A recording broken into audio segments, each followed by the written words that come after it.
Welcome to this soul-driven podcast. And our very first guest is Aletheia Sophia, or maybe Aletheia Sophia. We will get into that in a minute. Right now we're sitting in your chapel. Who gets to have their own chapel? You do. So welcome. And just to introduce how our path get to cross, it all started with a man, your man Pete, that I met 8 years ago in a festival. And what, besides him being a beautiful man with a pure soul, something really caught my attention. And that was that he was wearing an Isis necklace. And I was completely paralyzed, or I don't know, that's not the right word. I got so attracted to that necklace, and I just felt like I have to follow the necklace. And afterwards I followed him on Facebook and just felt like someday there's something there. Yes. And then I saw that he went to France and he met this woman, and then some years passed. And then I was going on vacation in France with my husband, and I said, now it's the time to see Montsegur. I've tried to see this place for 20 years and it was never the right time. And then I said, wait a minute, I remember Pete met a woman and she has a bed and breakfast. Maybe it's in the same area. And we looked it up, and of course it's right there. And not only that, but you turned out to be like an expert in all of these mysteries of the south of France and Mary Magdalene and the Cathars. And since then it was just like entering and opening a treasure chest. And I think that's about 6 years ago. Yeah. And after that I went home. We had some magical days, and I went home and I came back 2 weeks later to do your Sacred Body Awakening training. So I would love for you to share your story about how your life turned out the way it did, because it seems like you have really been following the call of your soul. Well, hello everybody. Very nice to meet you all, even though I can't see you. It does seem that way, and when I look back, there is most definitely a very strong thread, very strong presence right from the very beginning. When I was born, I was an only child, and I felt extremely awkward. Couldn't really figure out where I'd landed, and despite loving my parents enormously, they felt a little bit different to me, until one day, coming down the steps of Sacré-Cœur with my dad, I was about 6 years old, and I was drawn to what looked like a homeless man begging on the steps. And I could not walk past him without interacting with him. So if you can imagine, a little girl with a knee-high dress runs up to this young man and sort of begs for his attention. And he lifted his eyes up, and he was full of love and full of light and full of sparkle. And I can remember my little girl's voice simply saying this: there's another one of us here. And I cried and I cried, and I didn't want to go away from him. I begged Mum and Dad, can we take him home? And I realized he wasn't hungry, he wasn't looking for money. He was full, he didn't need anything. And that was the beginning, because that was when I saw love. I saw the enormity of love, the purity of love, the presence of love. And then, of course, I went back to my everyday life and just carried on growing up. When I was 12, I asked Mum and Dad if I could become a nun, because I had a feeling that this person called Jesus was also full of that love that I saw on Sacré-Cœur. And by this time, I realized I'm not bumping into it all that often. But maybe if I become a nun, I can actually be in that presence a little bit more. They both said, no, you're not old enough to ask for such things. And so off I went, carrying on, growing up, going into my teenage. And now sexuality is on the horizon. And it's moving through me very powerfully. I'm being driven by sexuality, but I'm not actually partaking. I'm getting extremely close to the fiery center. And because of my rebellious phase, I'm not taking the normal path. So I'm trying a bit of this and I'm trying a bit of that. And I'm also wanting to shock and, disrupt the system. So I had a little girlfriend, and then I had a boyfriend, and then I shaved my hair off, and then I wore all black. It was a very hormonal driven time. And I still didn't find that love, although I'm getting close now, but it's nowhere near what I saw on the steps of Sacré-Cœur. And so I just kept pushing the envelope. I think I got disappointed because a sort of dark period came where I took a path into perhaps the more seedier side of sexuality. In London, fashion designer, music scene, drugs, alcohol. Again, partaking, not fully going there myself, but by golly, witnessing it in others. And seeing what you might call taboo, lots of taboo acts. The darker side of sexuality in creative London. And it made a mark in my mind. I couldn't get rid of what I'd seen. I'm glad I saw it, because I saw how deep that rabbit hole could go. I'm sure now there's deeper aspects. And then I began turning to the other side of life. So I've done the dark part, now I want to go to the light. And so I started Kundalini Yoga, cleaning. And I knew that this thread of pure, powerful, palpable love is leading this path. But I can't get rid of what I've seen. And of course, half my blood is Irish and from the Catholic tradition. And I know that there's been great harm done in the realm of sexuality, relationships, man and woman, nakedness. And so it's all in there, this great kaleidoscope of what is both light and dark, and in the wrong place and in the right place. And the Kundalini Yoga is bringing all this up now. I'm getting to see just what a tapestry I'm holding of interest and then drawing back, of experimenting with the darker aspects and regretting that and longing for the light aspects, but wondering if that's going to make me boring, and the Lilith and the Eve, and who am I? In the day I'm wearing white, and at night I'm wearing black. Who am I? And of course, the energy is just intensifying everything. And then I had a little problem with my reproductive system. It looked as if a cancerous region was showing up, and I was advised to come to the hospital for a biopsy to remove part of my cervix. And I knew then, right, it's time to heal. It's time to settle down this. Kind of felt like a war, actually, and I often describe it as Lilith and Eve warring, fighting over which one's going to rule the human being. So it's time to face it. So I turned in and started taking my womb journey, which was beyond the outplay of Lilith and Eve, and took me straight back to that man on the steps of Sacré-Cœur, and gave me my inner compass. This is what I want. This is who I am. He showed me who I could become if I calm down this noise on the inside.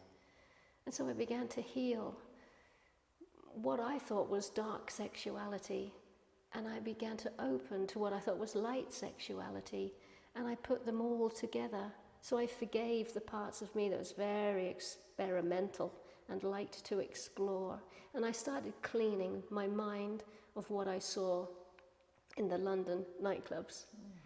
And then I knew at a certain stage, young lady, old woman, whoever I am, you are going to come forward with this cleaned up process, and you're going to present it to your friends, and you will have to lead the way. And that means you being very brave, very courageous, very transparent, and very naked, physically and emotionally and spiritually. And I'm like, whoa, I'm British. Don't be ridiculous. I can't, let's leave that for the European friends. But that Sacred Heart said, no, it's you. It's you, because you're not a great, tall, leggy, slim, athletic beauty. You are a normal human being, and you are older, and that will make you more reachable, attainable. You're not setting a standard that many women will feel that they can't possibly enter. You are safe, you are regular in the nicest possible way, and you will welcome people into this courageous place where you're all about to meet. But I couldn't get rid of what I'd seen, and I was afraid to open up to others, knowing I've got a tape from the past, and someone could press play at any moment. So I went to the Holy Land, and I prayed and I prayed, and I said, please clean my mind. I don't want to see that stuff anymore. And I went to the Mount of Beatitudes, where Jesus spoke out the Lord's Prayer for the first time, and the Beatitudes. And many, many people gathered. So that was like the big transmission. And I felt, my God, if only I could find the place where you stood. It's very open in the Holy Land. There's not much security. You're free to roam. So I was wandering around the Mount of Beatitudes, praying, knowing I have this thing to bring, but needing the clean mind. And then I fell flat on my face because I tripped over something. And now my face, my forehead, my nose is in the dirt. And I'm crying because of the shock of the fall. And then I'm realizing this could be, my face could be where his feet once stood. Doesn't matter whether it's real or not, it was a Gnostic experience. And that was what cracked me open. And maybe because it was the face in the dirt, and the brain that has stored the information is now so close, but there was an explosion in my head, and I just knew I am clean.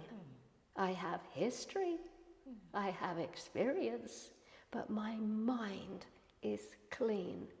I can now do this. And so that was 2015. And that was when I gathered a few friends for the first time and said, ladies, hope you don't mind, but I got something inside of me that I'd like to share with you. And I'm going to get partially naked because I want to replicate the temple. And I want to replicate a clean, powerful, honest, loving, caring priestess. And skin is part of it. And it instantly set fire. The ladies received something, I received something from giving. The whole thing just came alive. And the temple, I always say the temple was born.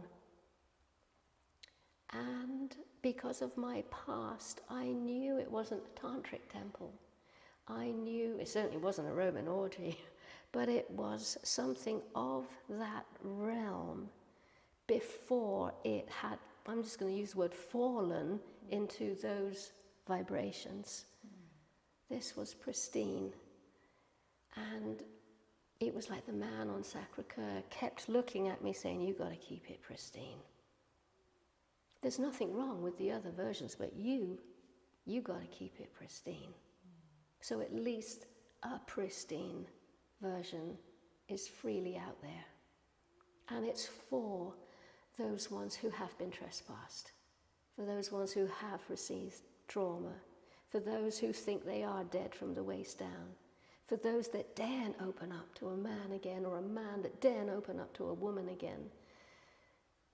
The pristine temple is for those folk. That's my story thus far. Yeah, but then what brought you to France? I came to France about 22, 23 years ago to step in and be a yoga teacher for a retreat where suddenly the leader had cancelled. So I came here a little bit reluctantly. It was all very, very last minute. But when I was in the taxi from Carcassonne, making my way to Rennes-le-Château, I could see the Pyrenees. And there was something about these blue, very, not big like the Alps, the zigzag, the horizon was a very gentle little mountain range. But it just struck me in the heart, and I cried. And that's odd, because I was born in flat England. I had no clue that these Pyrenean mountains could have such an effect on me. And it was touching the same place as the man in Sacré-Cœur. So it's like nudging at that love again. And so I was quite a mess by the time I turned up at the venue. And then after a few days, started to hear that Mary Magdalene most likely came here. And that centuries later, there was this rising of a parallel Christian lifestyle called the Cathars, and that they were the offshoots of Mary Magdalene, and how it was all centered around love. Fin amour, the fine love, the higher love, and that you'd recognize each other because of the love that's in your eyes. Boom! That's what I saw on the steps of Sacré-Cœur. So I had complete mini meltdown when I realized that's what's been leading me ever since I was a little girl. That this love is not just a nice thing to see, it's a presence, it's a lifestyle, it could be a lineage. It's always been here, it will always be here, but you've got to seek it out. And that some people really made it their be-all and end-all, like the Cathars. They lived it, they generated it, they protected it, they did their best to share it with others. Beautiful. Yeah, wow. I can really see how that have been like a theme through your whole life. Yeah. Letting love lead you. Yeah. Yeah. And I want to bring in the sexuality. It led me into the sexual arena to see what's possible, to see where it could go, to see the mess we can get into, to see the healing that's possible. So it's like love led me into the arena of the sexual act. And then it led me out of it to invite others into the possibility of a higher version, an elevated, a more elegant version. Not boring, not plain, just as ecstatic, but serving not only the gratification of the two, but the well-being and the peace upon all, including animals, including nature.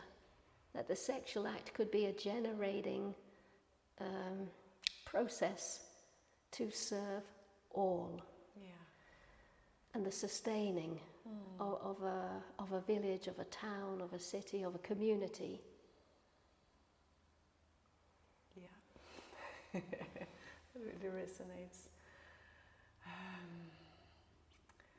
Okay, there's a question about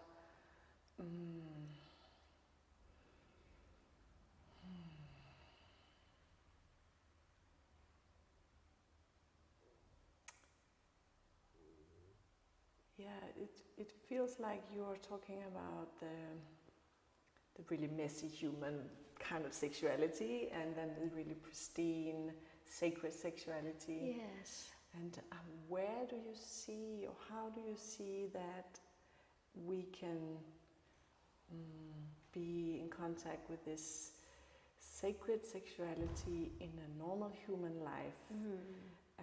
And how would that look?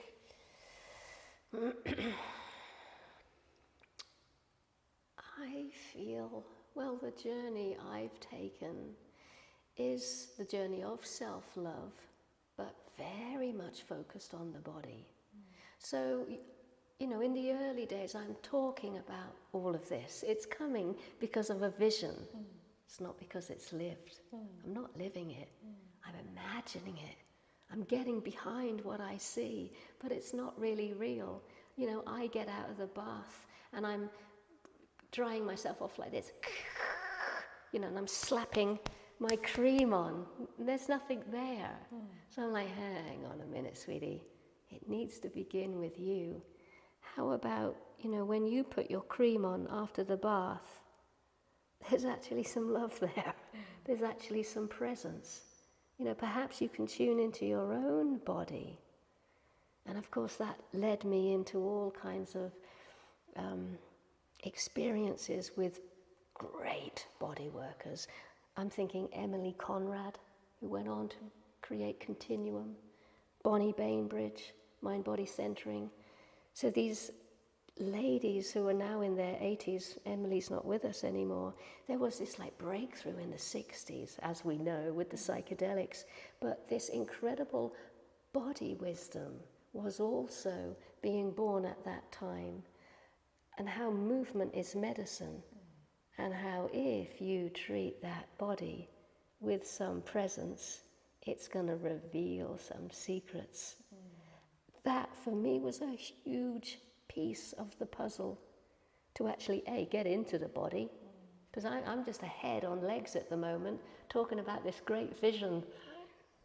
Now I need to get down, and slowing everything up and learning about touch and touching myself in such a way that I can actually bring tears to myself, because I'm feeling a touch upon my body I haven't felt for a very long time. And those tears produce wisdom. Those tears show me, why am I crying? I'm crying because once upon a time we all touched each other this way, and it was safe to interact with a fellow human being. And it builds the strength of the temple.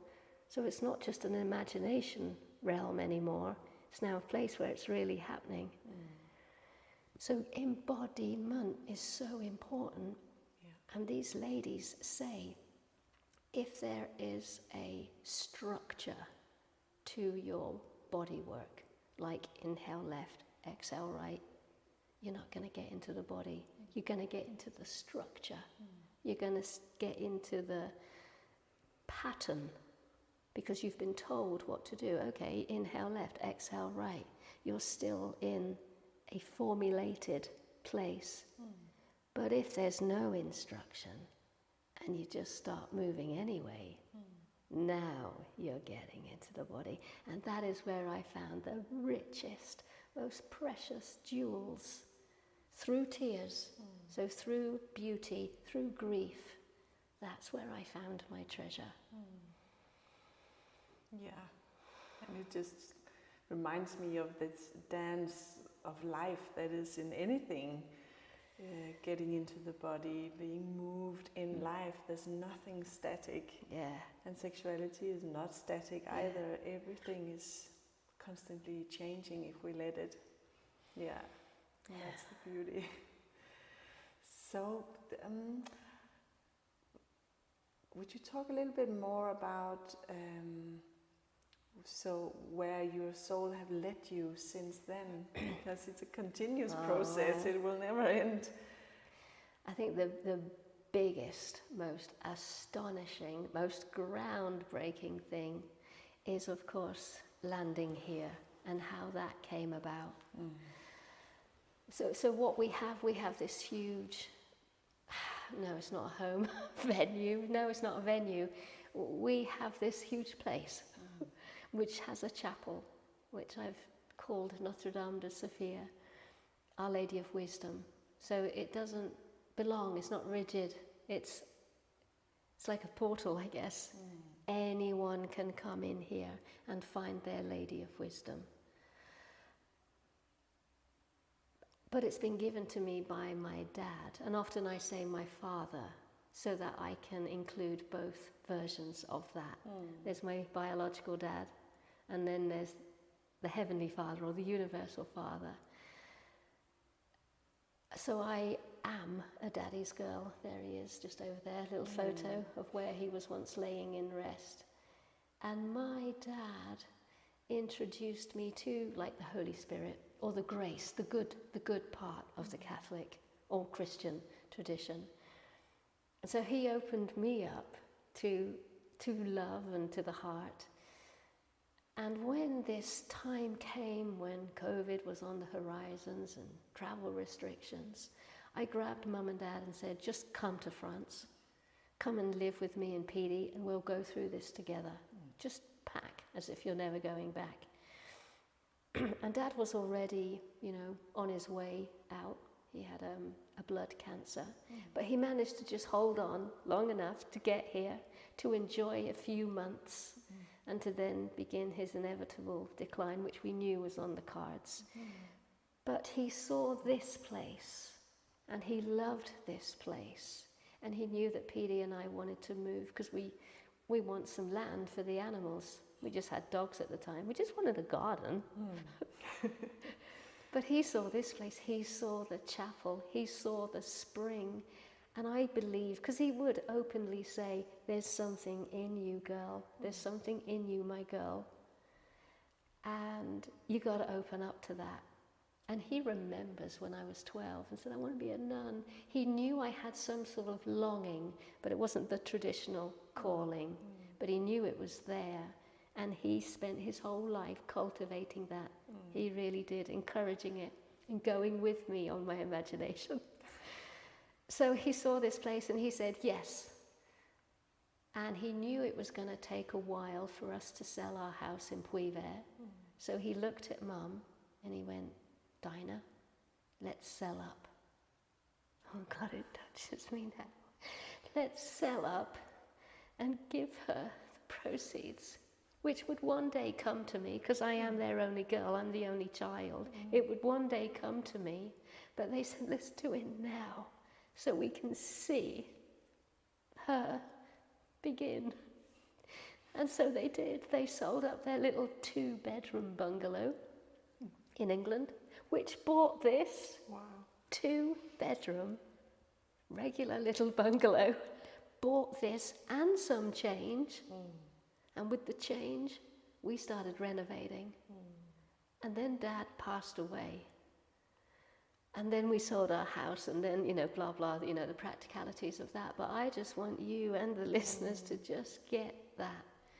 He was the one. He was the one who brought the Catholic. He brought the church. He brought the heaviness of that part that's in my blood, the weirdness around sexuality, the strangeness of men and women relating. And yet this once belonged to the Catholic Church. Yeah. And can you see the alchemy that's taking place in all of this? I'm sat in a place where there was trespass. Unfortunately, there is a tale that goes with this house. There was a bit of inappropriate touch with the children.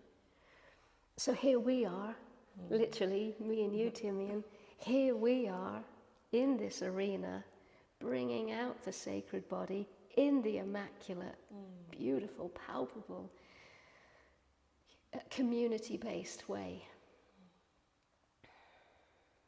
Yeah, it's beautiful. And and I saw this place a year ago when you had already done a lot of work, and now I'm back here, and the place is just unfolding itself. It's really beautiful to witness and to be in and to feel it's really a refugee here, and for animals and people and spirits. And I also feel that you are such a great example of how you can stay put in one place and be of service to so many people just from doing what you're doing. Yeah. And now you have this huge place to invite people into your home and enjoy the way you're living. Yeah. But what you're really doing is just cultivating this love. Yeah.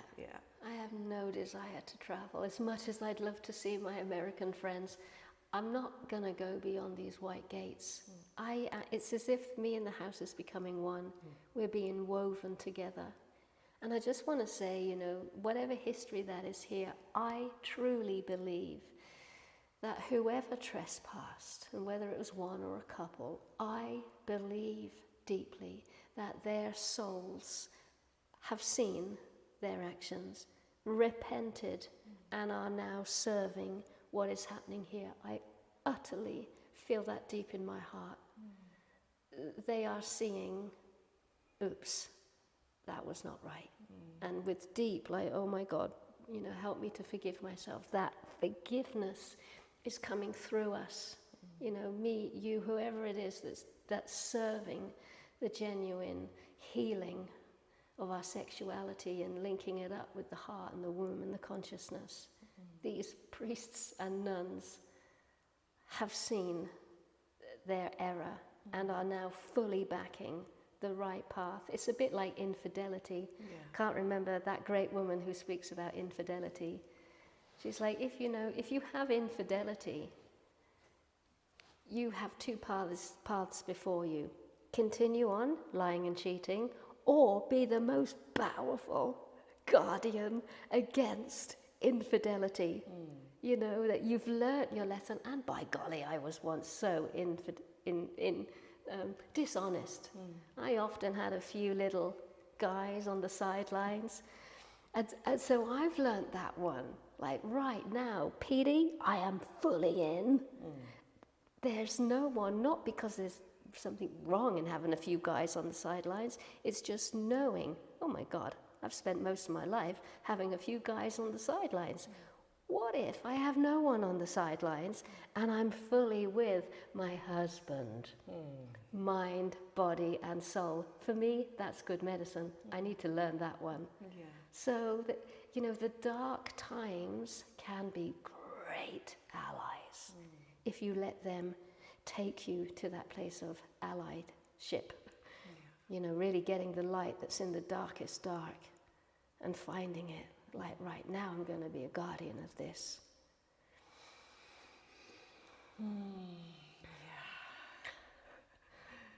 So the final piece I would like to touch on is, again, this ever-changing aspect of life. And I know that you're right now in the process of possibly taking a new name, and how that change that awakens within, it just has to come out and manifest. Would you like to talk a little bit about that? Yes. I really trust now my inner sense, my inner compass. I don't question it, really. I just go with it. When I watched a bit of news not so long ago about the Roe versus Wade in America, the overturning of the abortion and how it's now illegal to have an abortion, something in me broke. But it wasn't like a bad break. It was just so it was neither good nor bad. I just noticed, went to sleep, woke up in the morning, again knowing, not good, not bad. Aletheia Sophia is complete. She is done. Her everythingness is done. And then, so there was silence. Oh shit. And then came Aletheia. Knowing it's the same realm as Pistis and Sophia, so my surname's Sophia, ancient Greek, Socrates, Plato. So I sort of sniffed out, ancient Greece again. That's interesting. So then came this name, Aletheia Pistis Sophia, which means truth, faith, wisdom. So it's not really a name, it's a state. And it feels like the final act of my life, because I have no children and I have no brothers and sisters. So when I die, that's it. That line has ended. That DNA strand finished, complete. So it feels like, I can take this name, but it's not a name. So it's like I'm really out there now. I don't have a name, I don't have a family name. I'm just space. Aletheia, Pistis, Sophia, truth, faith, wisdom. I have no clue really what that is and what that will bring, but you've been with me in this last week as I straddle both, being very mindful of not being Anaya and everything Anaya knows, but speaking and stepping, living a life as this Aletheia Pistis Sophia. And then remembering a very fun thing, which makes it very grounded for me, the movie and the books, The Golden Compass. Well, they have an alethiometer, a truth gadget. Yes. It points towards the truth. And I'm like, yeah, that's nice. Because when I was Anaya, people called me the annihilator. The ripper and tearer of illusion. But now, hopefully, the alethiometer. Beautiful. Yeah. So, to answer your question, yeah, I trust completely the spontaneity and the suggestions that come from the inside. Okay, I'll do that. I obey. Because it feels like I don't have too much to lose. I have PT, I have my mum, but there's not too many other responsibilities that say, no, you are this and you must stay that way. Mum has loosened up. PT, well, he knew from the very beginning, she's a bit odd. So I have this blessed life where I can change my name and people will go, okay, alethiometer it is. Yeah. Beautiful.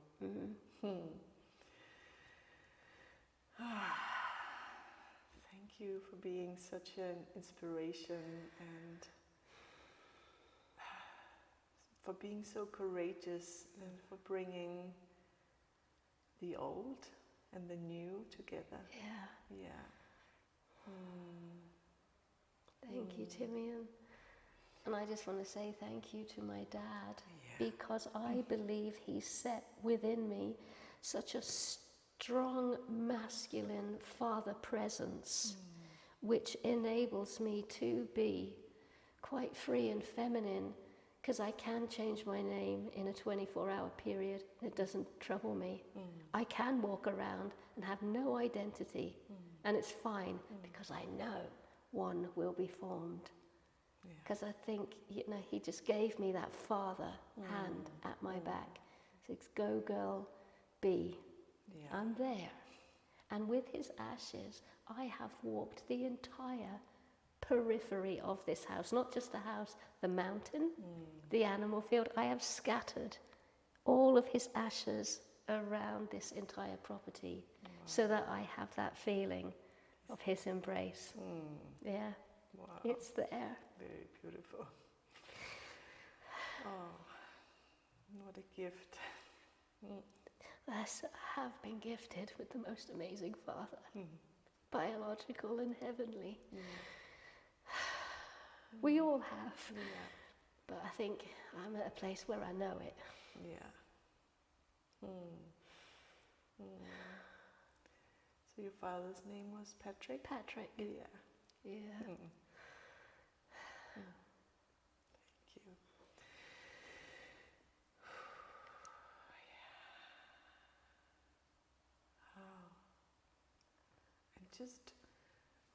I never met your father, but without him ever entering the stage as the main character, he is serving so many people by supporting you with his love.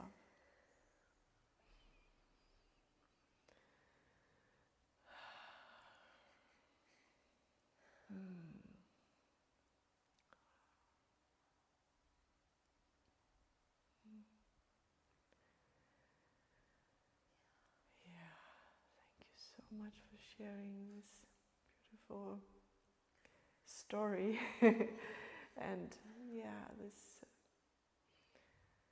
presence. Thank you for being here and for opening all of this to me and anyone else who wish to come here and be ignited. Thank you, Julia. Yeah.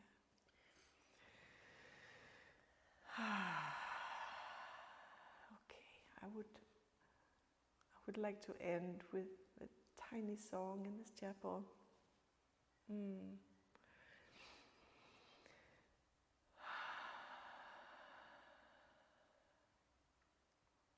I will dedicate this song to your Father.